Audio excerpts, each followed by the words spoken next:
in this video, as you can see, we're someplace new. Hey. We're going to talk about US and Mexico and traveling back and forth and being in the countries. You see, I'm someplace different now.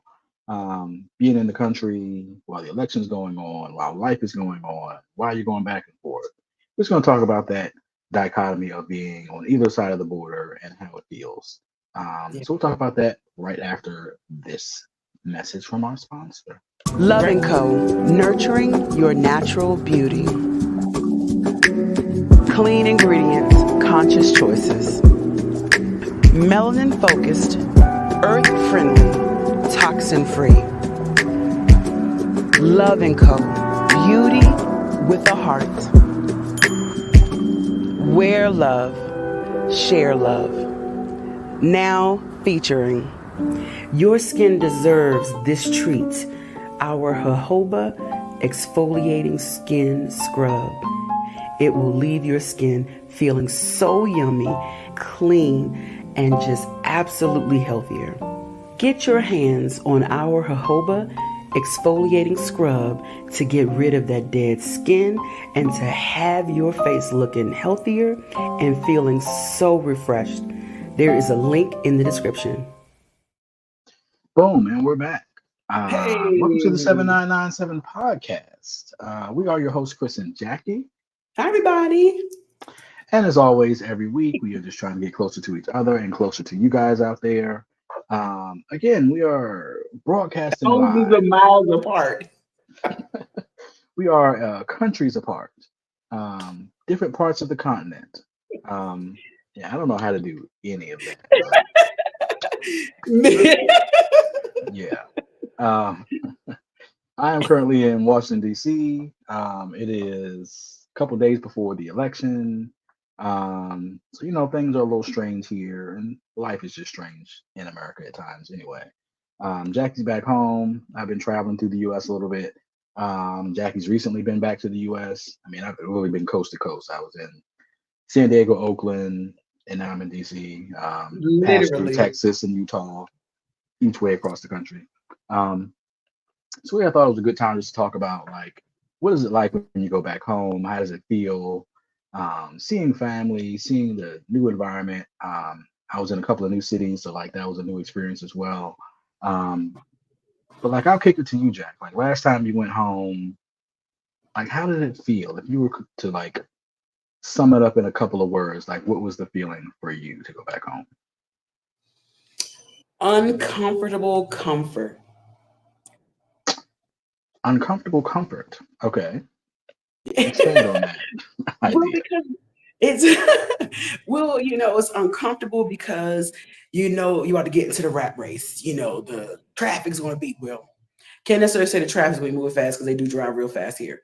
However, for our small town of San Miguel, are you there? I'm still here. Oh, okay. Well, You're talking. I just have you solo. You want to see me while you're talking? Yeah, please and thank you. I'm trying to make the production nice. Like, there's different cameras and stuff's moving in and out. And All right, it just makes it more interesting. But keep it moving. If it throws you off, just keep going. Well, I just need to know what's going on, okay? But anyway, turn it off if it's better for production. But what was I going to say? But our small town of San Miguel really doesn't have a ton of fast traffic, right? So just the discomfort of the pace picking up, the costs, of certain things, just the discomfort of the neighbors, the Kens and the Karen attitude is not always necessarily about skin color. It's that attitude that comes along with it. But then it's obviously familiar. So you're back home and you can go to your favorite restaurant or go through a drive-through. I haven't been through a drive-through here yet. Wow. Now that you bring it up, yeah. Well, first of all, we don't have a car here. So, like, when We we ever don't, but driving we through do. anything? Right, I don't even think there's one available. Well, Burger King, I think, has a drive-through. Maybe the Burger King. Yeah. Right. So it's like, okay, cool, be able to go through a drive-thru, go to Chick-fil-A, go to Ross, go to, Target. So having those creature comfort, that's always fun, but it's just the rest of the stuff, the baggage that the US has. So I don't know, but how about you? Yeah, I will say the US is a big country, and I think how I might feel when I go back differs based on where I am. Hmm. Um, so this particular journey stopped in San Diego first time in San Diego. Very Hmm. much felt like high-end suburb America. Like you could have been in Seattle suburb, you could have been in a DC suburb, you could have been in any other suburb of a major Hmm. city, and it would kind of felt the same, right? Okay. Shopping centers. We were near college. We were Starbucks, talking to Starbucks, like all that kind of stuff. It right? was relatively Yeah. clean. Hmm. We stayed at a really nice hotel, or the grounds were nice. Hotel itself, which is fine, but the grounds were nice. So there was palm Hmm. trees and little fountain and stuff. So like that experience didn't feel so bad, right? It didn't feel like the drudgery and the pain of America. And in general, I think America, if you have a little bit more dollars in your pocket, tends to feel better if you have a little fewer dollars in your pocket, or if Hmm. you're in a place where their city is taken care of better. I was in San Diego for a couple of days, and I went to Oakland, and that feeling definitely changed in Oakland. Hmm. Oakland right now is rough. It's filthy, it's dirty, it's broken down, it's abandoned lots, it's Hmm. um, homeless, mentally ill folks, drug addicts. Like it was 2 blocks from my hotel to the building where I was working. And in that 2 blocks, I would pass no less than 5 people on the street in some, condition of disarray. Um, Hmm. and literally both days we walked back to the hotel, it was me and my coworker. And both days we had to cross the street because something was happening in the street that we Hmm. were not going to walk by. So like Hmm. one guy, like he had some mental health issues, and he's like banging a tree branch against an abandoned building. And then one guy just laying in the middle of the sidewalk, looked like he was digging in his pants or something. I don't know what was going on. Yeah. So like it was just a very different feeling. I didn't want to leave the hotel. I didn't want to go explore the city, Mm. which I kind of regret to some extent because there are some nice things in Oakland for sure. Um, like there was even a nice ice cream parlor like 2 blocks down the street from where I was that I saw when I was in the Uber on the way leaving town. Like, man, I wish I went and got some ice cream from there. But yeah, it just gave me a feeling of like I don't want to be here. I don't want to venture out. I don't want to go see what's going on. I just kind of wanted to stay in the comfort of my 4 walls. And like Yeah. that type of mental state, that type of life is not something that anybody wants to deal with. And I'm Hmm. sure for anybody who maybe has lived in Oakland for some extended period of time, there's probably been a time when it was better, and maybe this time right now, I've talked to other people that live there, like, hey, this isn't our glory years or our golden days right now. Yeah. I probably get Yeah. those glory days, golden years, but Yeah. we're in the rough spot right It's like now. it's not the norm. It's not the norm. Yeah. Um, so like it was tough kind of being in that environment when you're in San Miguel, like there's no reason to ever be afraid to walk out your door. Um, Hmm. you'd be pressed to find somebody that's like mentally ill walking through the streets. You'd be pressed to Yeah. find anybody that looks like a drug addict in the streets. I'm sure there are some drugs Yeah. everywhere. But it didn't feel like it was oppressive and it was around every corner and like you couldn't escape it for sure. Right. Um, Right. so like that feeling of being here or being in Oakland, um, like when I was there, I described it, man, it kind of feels like DC to some extent. Um, but then I come back to DC, and DC is not that bad. So this is the funny thing. When you said that the other day, I actually was going to push back, but you hadn't been back in so long. You know what I mean? So I was just going to let you have it, and then I'm glad you're able to see. Yeah, it's changed. I mean, I'm sure there are parts of DC that feel similar to that, but on the whole, it didn't like in Oakland, even in the nicer areas, it felt like it was a little out of control sometimes. Um, Hmm. but on the flip side of that, I did get some really good food. Um, Yeah. which is, if you're traveling, that's anything you're going to want. Some of it was comforts of home. So, like, I got a good cheesesteak while I was in Oakland. Um, And then we went to a place called Burmese Bites or Burma Bites or something like that. It had Burmese food that was just amazing. And Oh, wow. Okay. like all these different dishes that, I just never had before. Cause like, where do you get Burmese food? Like very rarely, Right. even though we have somebody in San Miguel who cooks Burmese food of all Yeah. things. Yeah. Um, She beat Bobby Flay. So prayerfully, right. She beat Bobby Flay. she's gonna come and cook with me. Yeah. She Yeah. will Yeah. allow me to cook with her. Yeah, that's gonna be cool. Right. Right. So, there's this, I said in the intro, a dichotomy, fancy word, but like there's just two sides to the feeling of going back home. Um, and so much just depends on where you are and Mhm. what environment you're in, what resources you have in that environment. And, it was just sad to be in a place that felt like it maybe we had glory days before and was just really in a position that really felt bad right now for whatever reason. I'm not up on all of the, history of how Oakland got to the way that it is now. I know it was missing a police chief for quite a long time. So I'm Mhm. sure, Well, normally, like when things like that happen, some kind of degradation, it doesn't happen overnight, right? mhm, And normally there's like a industry or industries that dissipate. You know what I mean? Almost like the Midwest in mhm, how the auto industry, decade after decade after decade, they started farming off jobs to other places, right? So then that starts to cut and chip away at those workers. Those workers are tied to a community, right? And then the community is tied to the people's living, and then the monetary value they bring in. So, and then even in the South, how back in the days, manufacturing, you start chipping away at those manufacturing jobs, then that's what's going to happen. Then you have different kind of flights, white flight, black flight, and people leaving the inner city, and then they want to go to the suburbs, and they want to leave the suburbs and go back to the inner city because now the inner city is cheaper, right? So mhm. it's just a lot of complicated things. Some of it I think is by design, and then some things are just, I think, um a byproduct of poor choices and not being able to see the long haul, having long Yeah. vision, so that they And can, I like, you think, know what, if we strip away 100,000 jobs, what are we going to do to this city, to this town? It's yeah, sad. but I think even in the Bay Area, I think it was almost the opposite. Because of the tech boom, bigger companies are coming into the area, your Facebooks, your Apples, or, and the cost of living, like those companies coming in, they're able to pay a whole lot more. And the folks that have those jobs can afford so much that it pushed the cost of living up so high that Hmm. tons of people just got priced out. So it didn't really Hmm. necessarily feel like jobs were fleeing, but more about jobs coming in that the local economy or the local people couldn't get They into. couldn't absorb. They didn't Yeah. have the skill set. And then people from the outside are coming in with all this money. And then everybody says, hey, there's tons of money here. We're going to jack up all the prices. And then you can't even afford your own city anymore.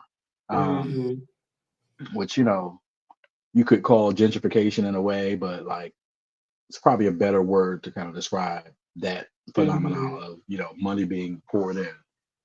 Yeah. But I even have a It's like, I coworker guess who's like, it's she's looking supply for and a house. demand, but for a different reason. You know what I Yeah. mean? Yeah. Demand versus supply.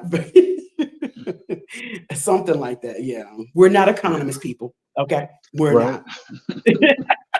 But I had a coworker who's looking for a house in that area.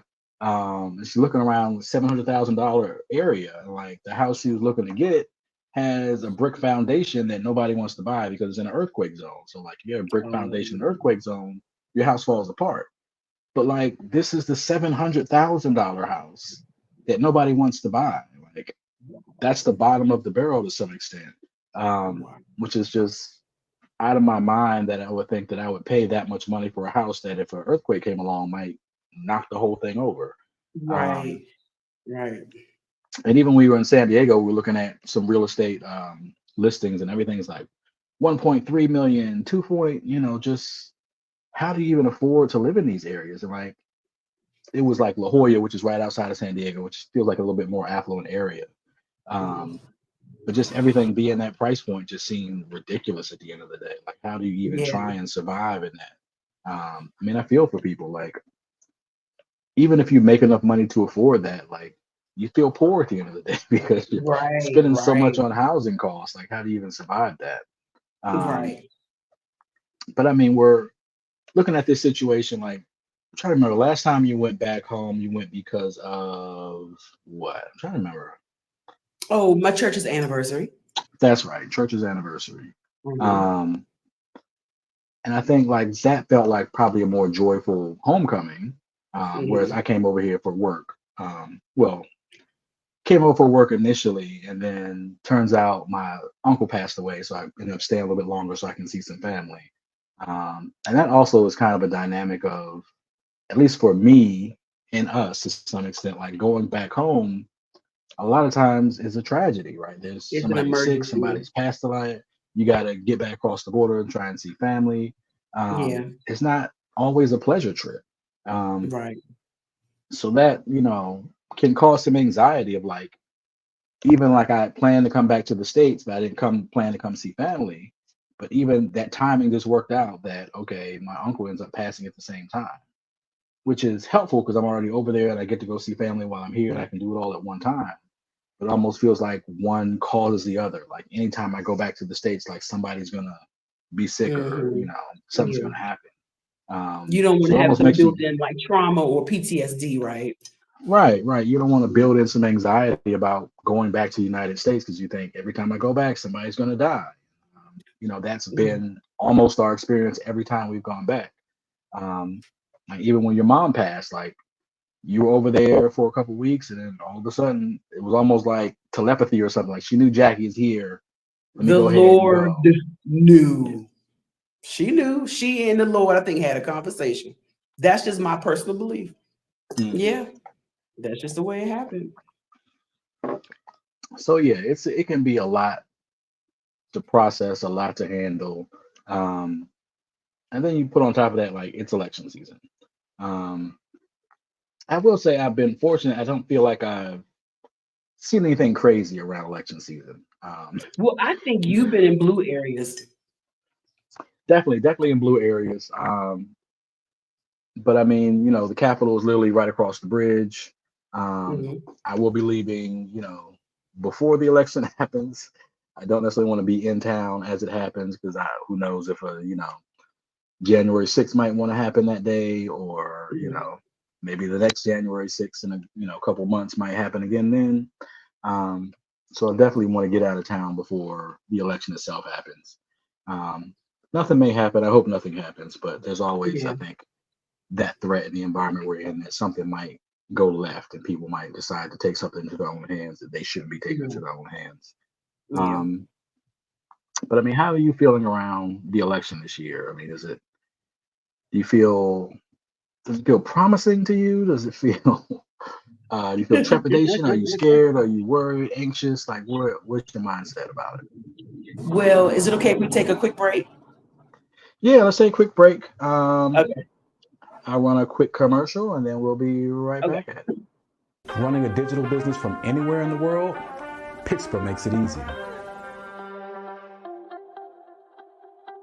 Build a stunning website, sell your products, and connect with customers all in one place. No coding, no hassle, just possibilities.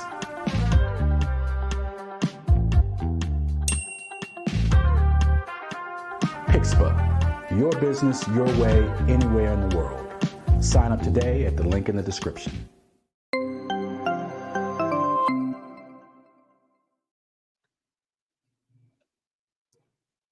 Yeah, you're good. And we're back. Hey, I forgot where we were. Okay, we were coming back from commercial. Yes, election stuffs. election stuff. I will let you go for it.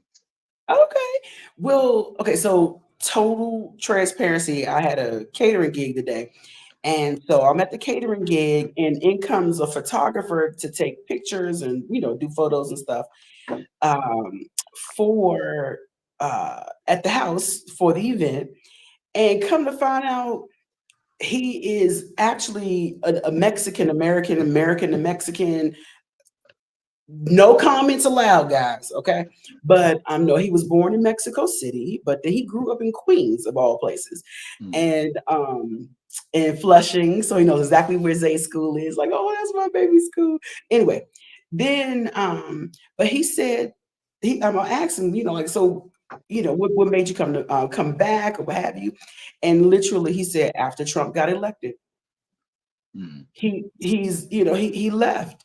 He's like, I don't feel comfortable. I no longer feel as safe as I used to. So he actually left. He left, and it's just so interesting. There's a reverse migration, if you will. And Mm. there's also just a different migration for for yeah, other folks, i.e., us, and others that we know who are like, we're out, we're bouncing. So he's just not feeling comfortable. He's like, I can't believe, that we're about to go through this again. Um, I think the funny so part is like I hear it from both sides of like, oh, if Kamala wins, I'm going to Mexico. Trump I wins, I'm going to Mexico. Like know we can't it's all so just funny, roll out and go to Mexico. Like granted, we did, right? and for partially those reasons. Right. Um, but it's weird that I think a lot of it is empty threats. Some of us follow through on those threats, but a lot of people are like, hey, if something doesn't go right, then I'm gonna go someplace else. But Hmm. like if you're leaving because of the government, particularly if you're leaving because Kamala gets elected, like coming to Mexico is not going to get you closer to a Trump type of government. So I don't It's know what that. weird. It's weird. It's just so weird, specifically for if you are his supporter. It's like, but he's talking about rapists and murderers coming from here. Right. You're going to go to the place where the rapists and the murderers are. Okay. Yeah. So that's weird. But I soak up all of the news. So what I found to have been very interesting this week has I'm sure you've seen the news with the Madison Square Garden event that he had. A little bit of it, but I haven't really paid much attention to it. Yo, some of the most evil, nasty, um, nasty things were said. And there was this one statement. I'm not even going to call him what they keep calling him.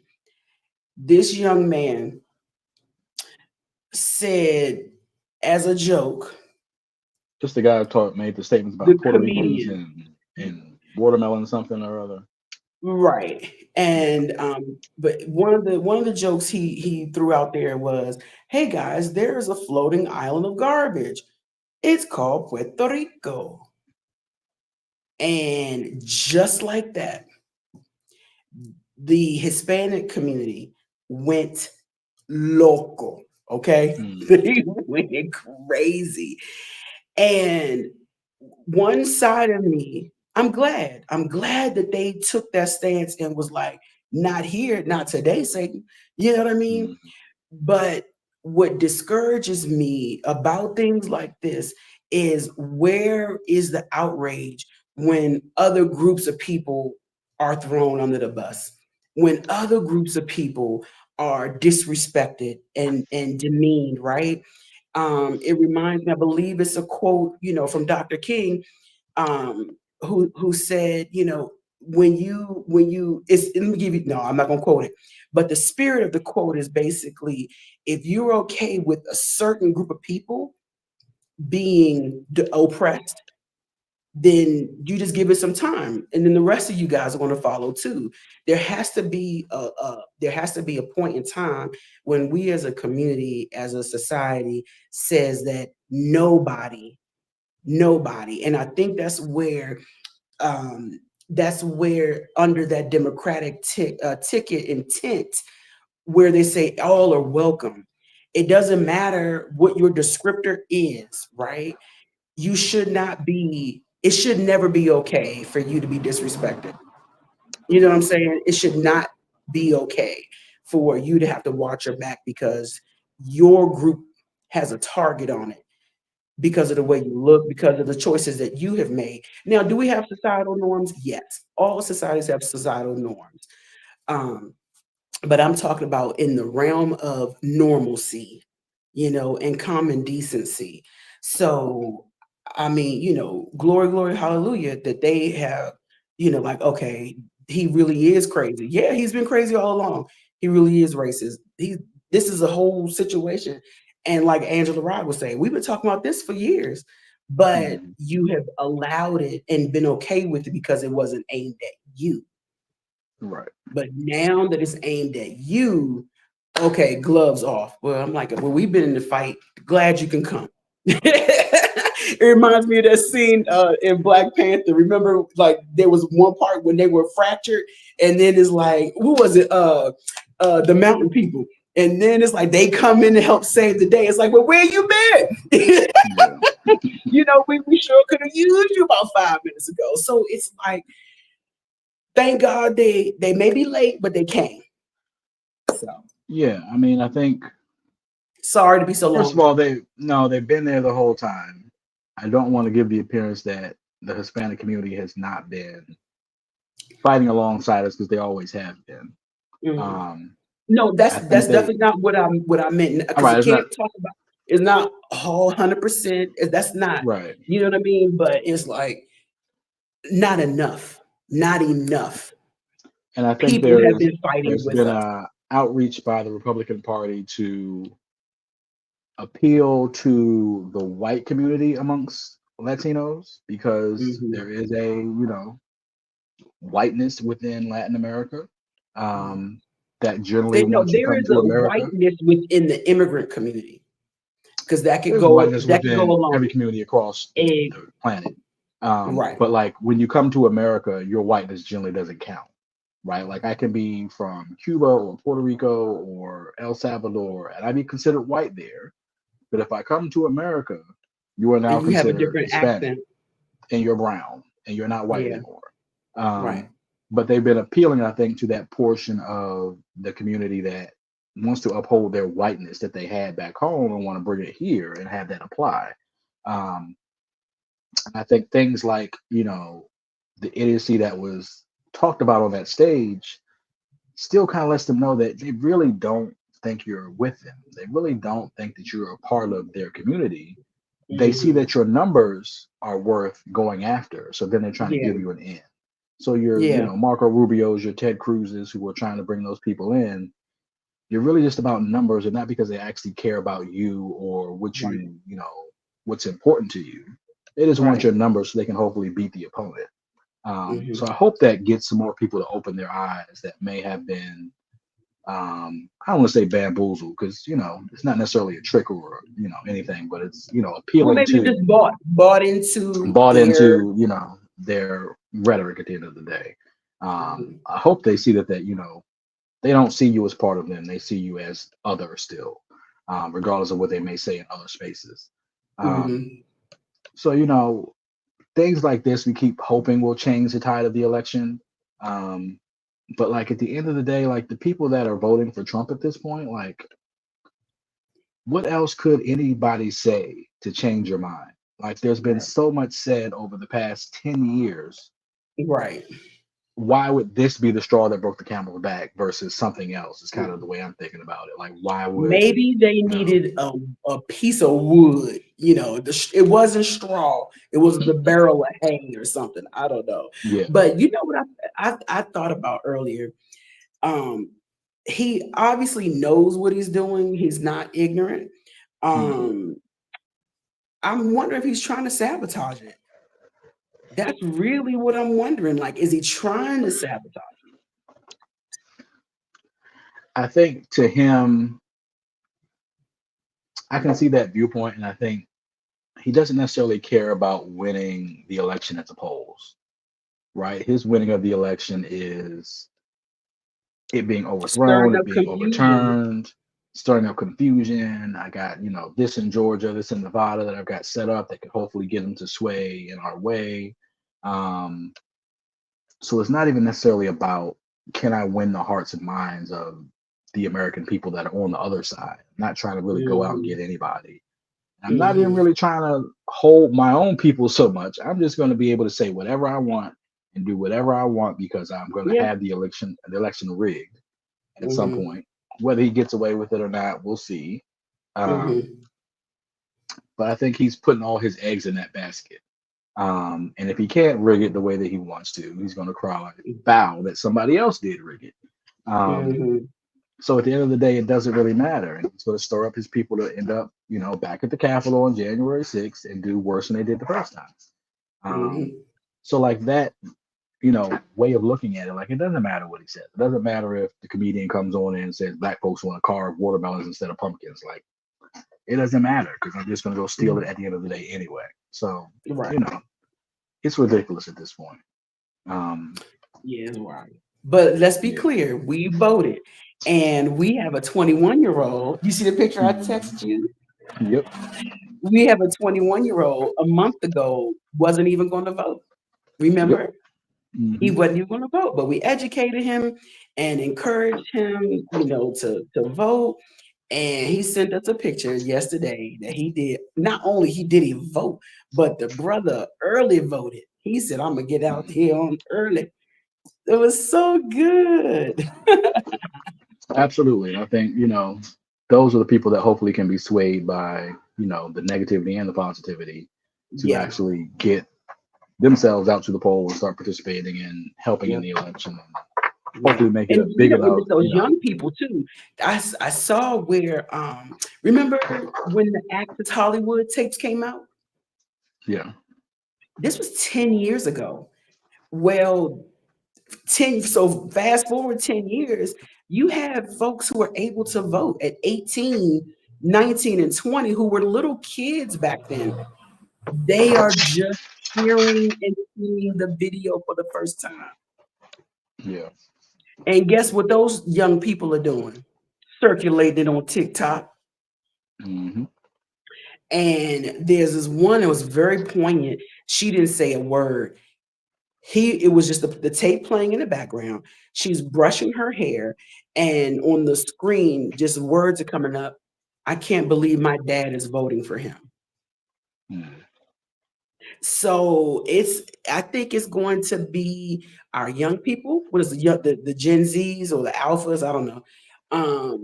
And I think it's going to be the Latino community and women. I think those are going to be the three groups. When they start to break down those numbers, they're going to be like anybody who was 17 and 9 months to 21 outvoted, their previous numbers, and then the women and like who else? Oh yeah, and then the Latin American community too. So those are the three groups I think that's really going to be doing the heavy. Yeah. Yeah. So I will say, it's promising to think that, there are folks out there who can vote now who haven't been paying attention to what's been happening for the last 10 years. Right. And as they kind of come of age, hopefully they're getting the information they need to make a sound decision. And at the end of the day, I say, if I wrap it all up and say, go vote. Like, I don't really care who you vote for. I do want you to vote for, Kamala, but at the end of the day, you need to vote regardless. So get out there, make your voice heard. So if there's anything we can convince you guys to do at this, last minute here, you got a couple days before the actual election. If you haven't early voted, go early vote. If you have time on, I would say make time on election day to go vote. It's the law. That's why, just one of the reasons why Miles went to go vote early, because he said, "I got to work on Tuesday." I said, "Well, first of all, it is the law that you get 2 hours to go and vote. So no matter where you work, you are supposed to get your hours to go vote."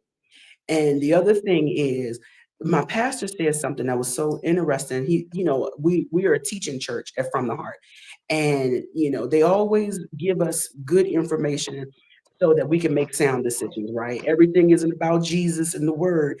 Some things are about just natural, things that's going on everyday in life. life. Right? Mm-hmm. And so the way they presented it to us was the presidency. They are managers. They are executives. Who do you believe is going to be the best manager? You know what I mean? Who do you believe is going to be the best manager of the things that go on in our societies and around the world? And so, no, they cannot make laws. That's what those folks in Congress do and the Senate do. That's their job, right? Which is why it's important to know all the down ballot information. who you're voting for, because that stuff starts right there at your zip code, right there at your county seat. And so to know that information, it really does make it, I think, so much easier, so much simpler, strips away whatever issue you want to talk about. Who is going to be the best manager? Period. That's it. That's that. You know. And on that note, I will ask you Go all vote. to manage to like, comment, and subscribe. Hey, That is your vote for us to continue to keep doing what we're doing. So get your vote in there. If you enjoy, yes, you enjoy conversations about Mexico and America and politics and the whole world out there. Feel free to go ahead and hit that subscribe button. We'll, keep doing what we're doing because you're sport. Hey, we had a viewer come to San Miguel. Oh yeah. Hey, Miss Kim. And she was rocking her swag. Oh, it was so heartwarming. I'm gonna ask her if we could throw her picture up. Since it was a full facial, but she wanted to see the hat. Yeah, but you got the 7997 bucket hat out there. So yeah. So if you guys are ever in the city, please let us know. We can meet for coffee. She bought some of my gumbo. And she got the 7997, discount. So that was really, really fun to see and meet her. Yes. And as always, 7997 join that club, get some exclusive videos. We got some exclusive videos. As I've been traveling around the country, I put up a video of this beautiful sunrise taking off in San Diego. So check that out. I just put that up there today. So if you're seeing this will be the day after when it went up, but it'll be there. Check out the goods in the store, to the website. There's so many things for you to get into. Just look in the description. We got links for everything in there. We hope to see you guys soon. And on that note, Cuídate.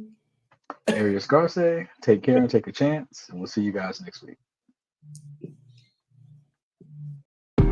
You're in tune to the 7997 podcast. Your home for raw and honest conversation, featuring Chris and Jackie.